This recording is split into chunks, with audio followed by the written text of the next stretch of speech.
7절에서 13절, 이사야 25장 9절, 스가랴 9장 9절입니다. 이제 제가 하나님의 말씀을 봉독하겠습니다. 그러므로 그리스도께서 하나님의 영광을 드러내시려고 여러분을 받아들이신 것과 같이 여러분도 서로 받아들이십시오. 내가 말하는 것은 이러합니다. 그리스도께서는 하나님의 진실하심을 드러내시려고 할례를 받은 사람의 종이 되셨으니 그것은 하나님께서 조상에게 주신 약속들을 확증하시고 이방 사람들도 긍휼히 여기심을 받아서 하나님께 영광을 돌리게 하시려고 한 것입니다. 기록된 바 그러므로 내가 이방 사람들 가운데서 주님께 찬양을 드리며 주님의 이름을 찬미합니다 한 것과 같습니다. 또 이방 사람들아 주님의 백성과 함께 즐거워하여라 하였으며 또 이방 사람들은 주님을 찬양하여라 모든 백성들아 주님을 찬양하여라 하였습니다. 그리고 이사야가 말하기를 이새의 뿌리에서 싹이 나서 이방 사람을 다스릴 이가 일어날 것이니 이방 사람은 그에게 소망을 둘 것이다 하였습니다. 소망을 주시는 하나님께서 믿음에서 오는 모든 기쁨과 평화를 여러분에게 충만하게 주셔서 성령의 능력으로 소망이 여러분에 차고 넘치기를 바랍니다. 그날이 오면 사람들은 이런 말을 할 것이다. 바로 이분이 우리의 하나님이시다. 우리가 하나님을 의지하였으니 하나님께서 우리를 구원하신다. 바로 이분이 주님이시다. 우리가 주님을 의지한다. 우리를 구원하여 주셨으니 기뻐하며 즐거워하자. 도성 시온아 크게 기뻐하여라. 도성 예루살렘아 환성을 올려라. 내 왕이 내게로 오신다. 그는 공의로우신 왕, 구원을 베푸시는 왕이시다. 그는 온순하셔서 나귀, 곧 나귀 새끼인 어린 나귀를 타고 오신다. 아멘. 어린아이에게 있어서 가장 큰 기쁨은 엄마입니다. 아기가 배가 고파 울면 엄마는 젖을 줍니다. 그러면 아기는 배고픔이 해결되고 기쁨을 되찾습니다. 기저귀가 불편하여 울면 엄마는 깨끗한 기저귀로 바꿔줍니다. 그러면 아기는 불편함이 해결되어 기쁨을 되찾습니다. 아기가 밤에 자다가 깨어 울면 엄마는 울음소리를 듣고 안아줍니다. 그러면 아기는 엄마의 품에 안겨 기쁨을 되찾습니다. 이처럼 아기에게 가장 큰 기쁨의 근원은 엄마입니다. 엄마만 있으면 행복합니다. 다른 것이 더 필요 없습니다. 그러나 아이가 좀 더 자라게 되면 엄마로는 만족을 못합니다. 그때는 장난감이 필요합니다. 그러나 아이가 좀 더 자라게 되면 장난감에 손을 쥐어주면 기쁘지만 그 기쁨은 오래가지 못합니다. 그럴 땐 새로운 장난감이 더 필요합니다. 새로운 장난감이 가져다주는 기쁨은 사실 하루를 못 갑니다. 그래서 길을 가다 새로운 장난감을 더 발견하면 엄마에게 사달라고 조르는 것입니다. 당연한 현상입니다. 갓 태어난 아기는 엄마만 있으면 충분히 행복합니다. 더 이상 필요한 것이 없습니다. 그러나 아이가 자라게 되면 자라면서 장난감에서 기쁨을 찾게 되고 놀이터에서 기쁨을 찾게 되고 친구에게서 기쁨을 찾게 됩니다. 아주 당연한 현상입니다. 만약 아이가 자라 20살이 되었는데도 엄마에게서만 기쁨을 찾으려 한다면 이것은 슬픈 이야기가 될 것입니다. 여러분은 지금 기쁘십니까? 여러분의 마지막 기쁨은 언제였습니까? 어쩌면 오늘 아침에 교회에 오기 전에 아침 식사를 하며 소소한 기쁨을 누리신 분도 계실 것입니다. 인생을 살다 보니 중간중간에 기쁨이라고 할 만한 크고 작은 사건들이 늘 있었습니다. 예를 들자면 재밌는 게임을 한다거나 맛있는 음식을 먹을 때, 여행을 갈 때 기쁨을 느낄 수 있었습니다. 인생의 신비라고 할 만한 기쁨으로는 결혼을 할 때와 아이를 낳았을 때 신비로운 기쁨을 경험하기도 했습니다. 바로 이게 천국의 기쁨인가 할 정도로 벅찬 기쁨이었습니다. 그런데 이런 것들은 다 지나갑니다. 매일 게임을 한다고 해서 매일 기쁨을 누릴 수 없는 것이고, 매일 여행을 한다고 해서 매일 기쁜 것도 아닐 것입니다. 제 동생은 7년 동안 자전거 타고 전 세계를 일주했는데, 그 여행이 그에게 기쁘고 보람되고 의미 있는 여행이었다는 것을 옆에서 지켜봤습니다. 전 세계 어디를 가도 한국인 선교사가 계시는 것을 보고 도전도 받고 도움도 받았다고 제게 얘기해 줬습니다. 그래서 시간이 흐른 후에 그는 그의 여행을 선교지 답사 여행이라고 해석했습니다. 그러나 어느 날 여행 중에 이런 생각이 들더랍니다. 내가 지금 뭐 하고 있지? 여전히 매일매일 자전거를 타고 새로운 곳을 가며 새로운 사람들을 만나며 새로운 음식을 먹지만, 새 날이 주는 그 새로움이 여행 첫날의 새로움처럼 큰 기쁨으로 다가오지 않는다는 의미겠지요. 세상 사람들은 자기 자신만의 기쁨을 얻기 위해 많은 노력들을 하고 많은 곳을 찾아다닙니다. 돈, 명예, 권력, 지식 등이 기쁨을 준다고 생각하여 그것들을 추구하고 온갖 수단을 다 동원하여 그것들을 얻기에 힘씁니다. 그러나 세상의 그 어떤 것으로도 사람들은 완전하고 지속 가능한 참된 기쁨을 얻지 못한다는 사실을 이미 체험했습니다. 새 차를 사면 그 기쁨이 얼마나 가죠? 새 집을 사면 그 기쁨이 얼마나 가죠? 그렇다고 새로운 것들을 얻기 위해 쏟았던 그 모든 노력들이 무의미했다고 말할 수도 없습니다. 왜냐하면 그런 시도와 노력 또한 인생의 일부이고, 그것을 통해 하나님께서 만드신 세상의 이치를 경험하고 배우기 때문입니다. 그래서 전도서의 저자는 헛되고 헛되다, 헛되고 헛되다, 모든 것이 헛되다, 사람이 세상에서 아무리 수고한들 무슨 보람이 있는가, 이렇게 말하며 사람이 세속적인 관점으로 인생을 바라볼 때 느끼는 인생의 무의미함을 말합니다. 그러나 이게 다가 아닙니다. 전도서는 하나님을 경외하고 그의 뜻을 따르는 것이야말로 인생의 참된 의미와 가치를 발견할 수 있는 유일한 길임을 강조합니다. 인생이 헛되다고 느껴지지만 전도서는 하나님으로 인한 소망을 제시하고 있습니다. 대림절 셋째 주일입니다. 오늘 본문 말씀은 우리에게 기뻐하라고 말합니다. 소망을 주시는 하나님의 기쁨과 평화가 우리에게 충만하게 임하길 바란다고 말합니다. 하나님께서 우리를 구원하여 주셨으니 기뻐하며 즐거워하자고 합니다.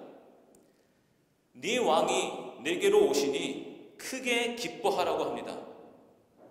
그렇다면 우리는 새로운 질문을 할 수 있습니다. 하나님께서 주시는 소망이 우리에게 어떻게 기쁨이 될 수 있습니까? 우리에게 주신 구원이 어떻게 기쁨이 될 수 있습니까? 우리에게 오신 왕으로 인해 어떻게 기뻐할 수 있습니까? 혹시 이것도 일시적인 기쁨은 아닙니까? 기쁨에 대한 이야기는 성경 여러 곳에 기록되어 있습니다.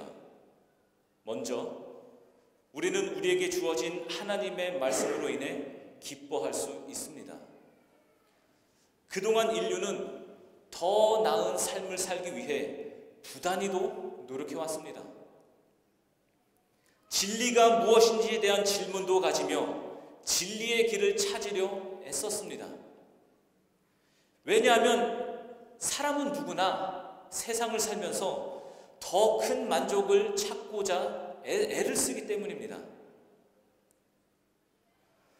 그러나 이 세상에서 진리를 발견하고 영원한 기쁨을 얻는다는 것은 불가능했습니다.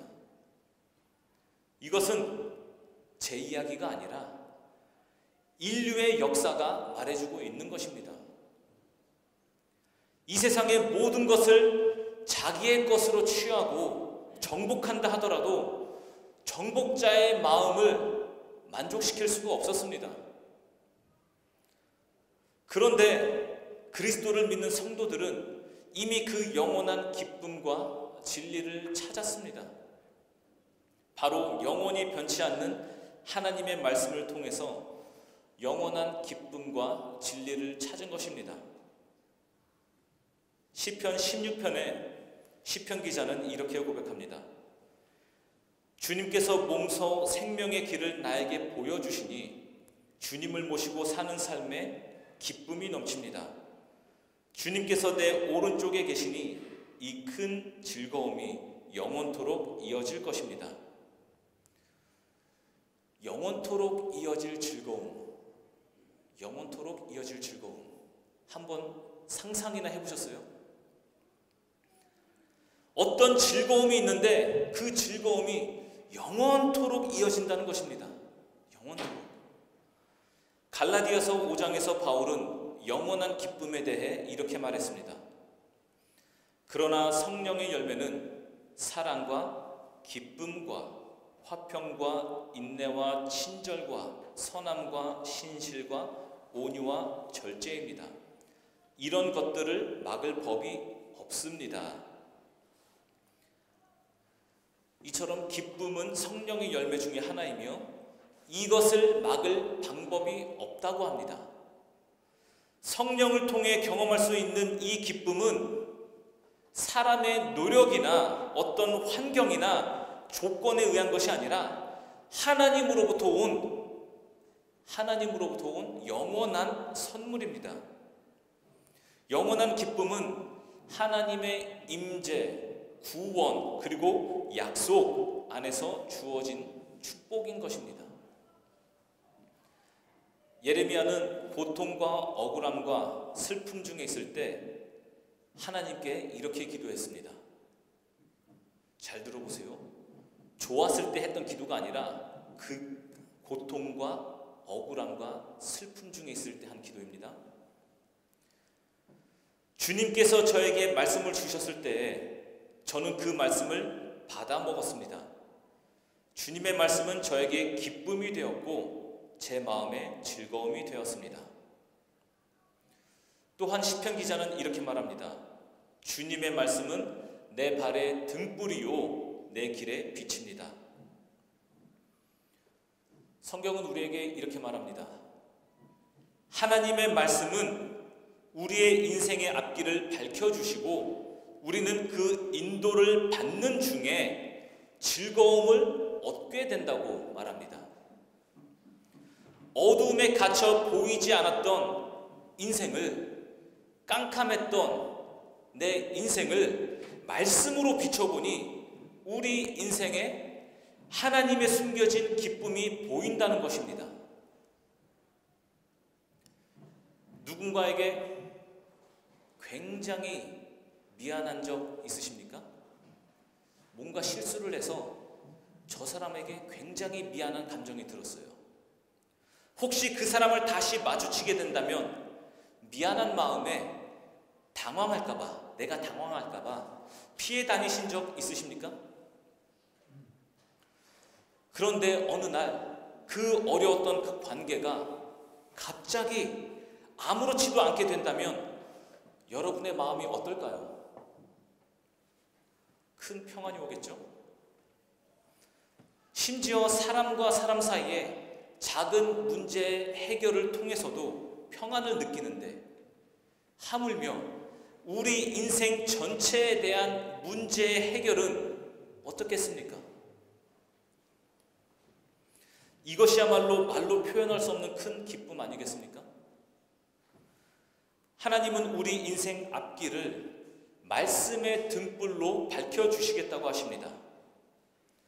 말씀이 우리 인생의 기쁨이 되는 것입니다. 두 번째로, 우리는 기도를 통하여 기뻐할 수 있습니다. 예수님께서 제자들에게 이렇게 말씀하셨습니다.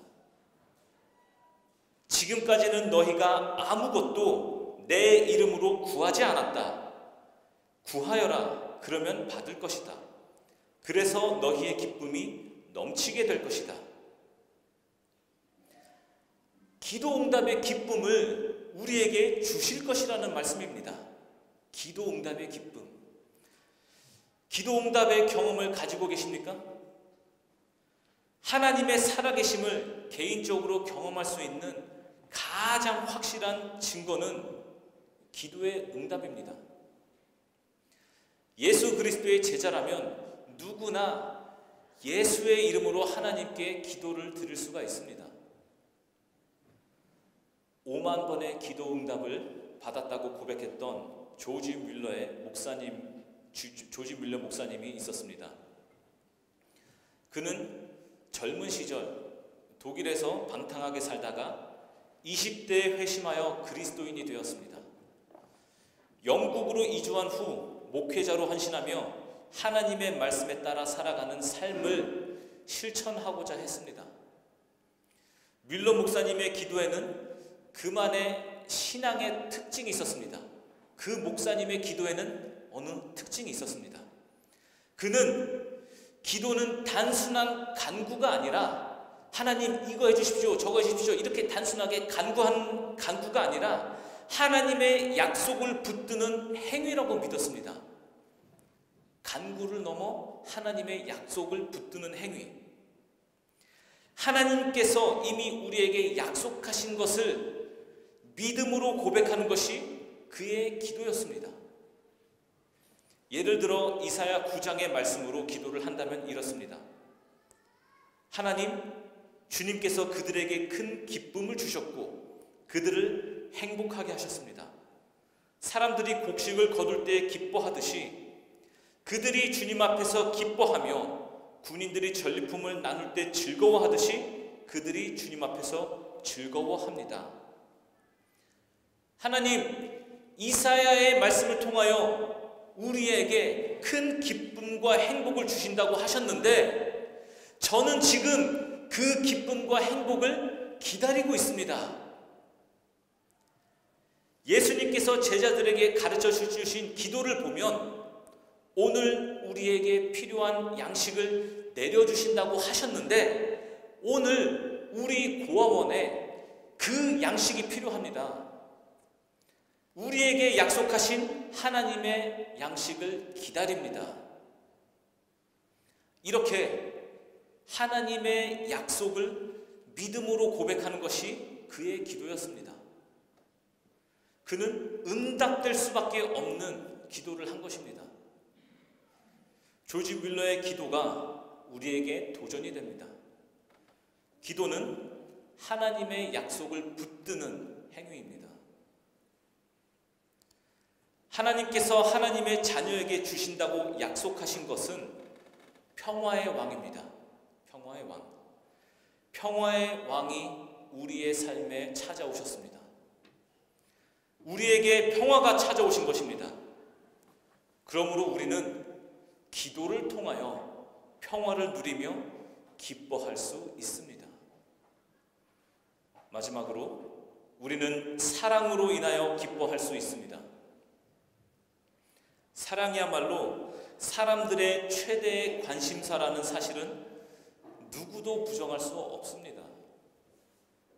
사람들의 정신세계를 표현하는 모든 예술을 통해 이미 증명됐다고 할 수 있습니다. 우리가 부르는 노래, 가사말, 많은 가사 노래가 사랑에 관한 것이죠. 예술품 보면은 사랑에 관한 그 어떤 마음을 볼 수가 있습니다.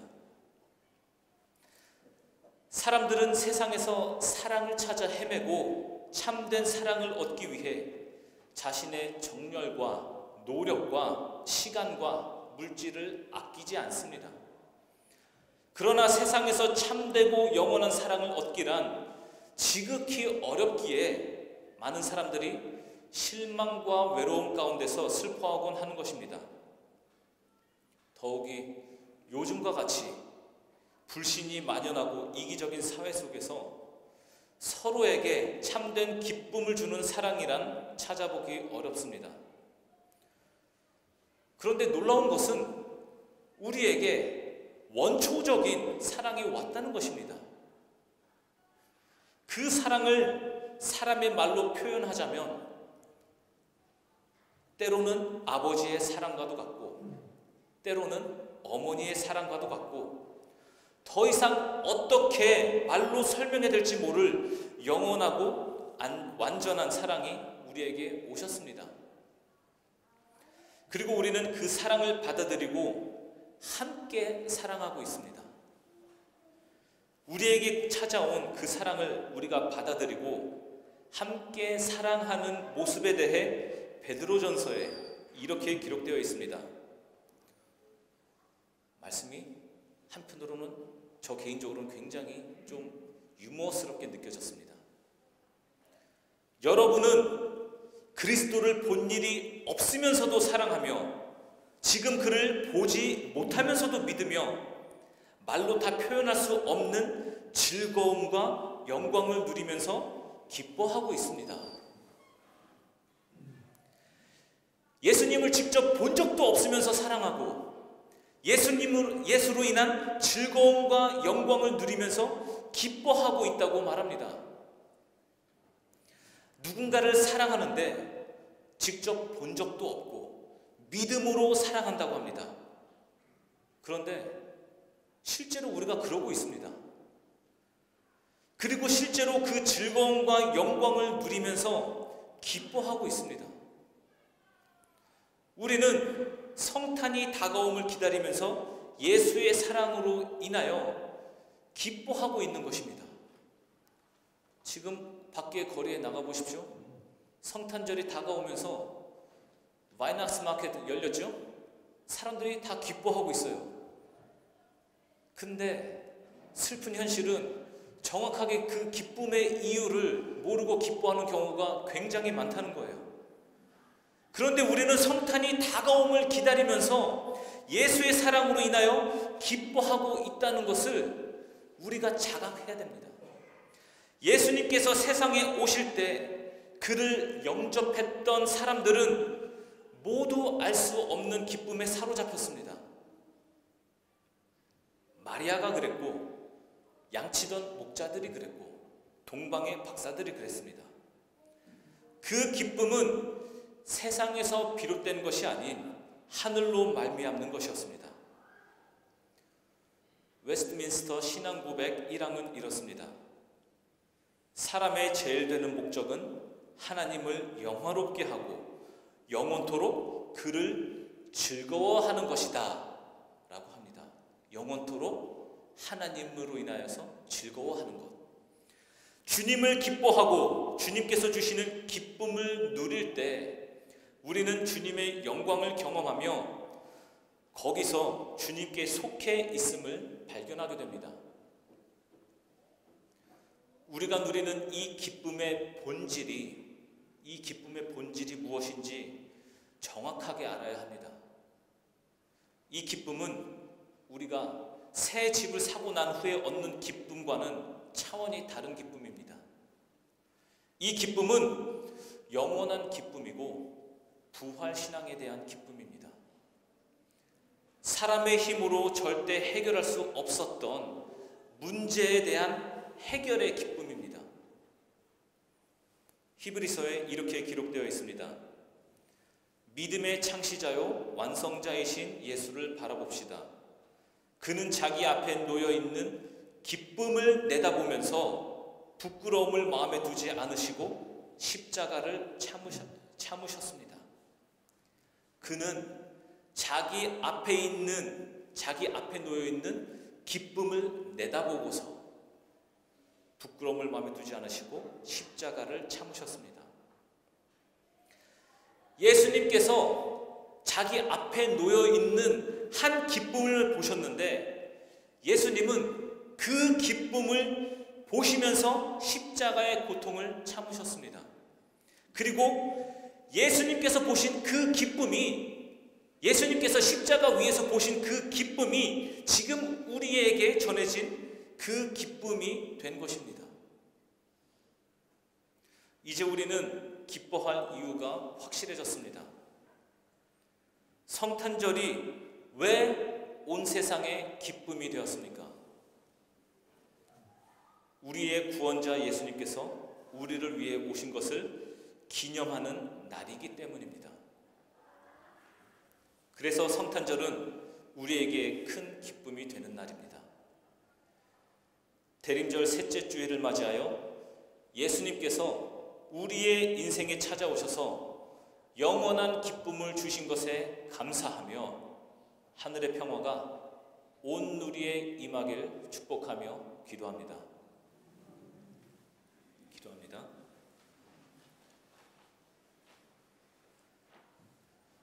사랑과 은혜가 풍성하신 하나님 아버지, 오늘 대림절 셋째 주일에 우리가 예수님의 오심을 기다리는 이 시간 속에 하나님께서 주시는 기쁨의 말씀을 듣게 하심에 감사드립니다. 예수님께서 이 땅에 오셔서 우리에게 큰 기쁨이 되는 구원을 주셨음을 기억하며 다시 오실 예수님을 소망으로 기다리는 저희가 되게 하여 주시옵소서. 때로는 무엇이 우리에게 기쁨이 되는지, 내가 진정 무엇을 원하는지 모르는 혼란 속에 살기도 합니다. 세상은 우리의 삶의 목표와 가치를 혼란스럽게 하기도 합니다. 예수 그리스도가 혼동 속에서 내 발등에 등불이 되어 주신다는 사실을 다시 기억하게 하여 주시옵소서. 우리의 삶 속에서 주님의 사랑을 실천하고 기쁨으로 이웃과 주변 사람들을 환대하며 하나님과 깊은 교제를 이루는 자들이 되게 하여 주시옵소서. 예수 그리스도를 본받아 겸손과 섬김으로 살아가며 세상 속에서 진정한 회개와 변화된 삶을 실천하게 하여 주시옵소서. 대림절 동안 우리 안에 역사하시는 하나님의 은혜에 힘입어 다가올 성탄의 기쁨을 이 세상에서 누리게 하시옵소서. 예수님의 이름으로 기도드립니다. 아멘.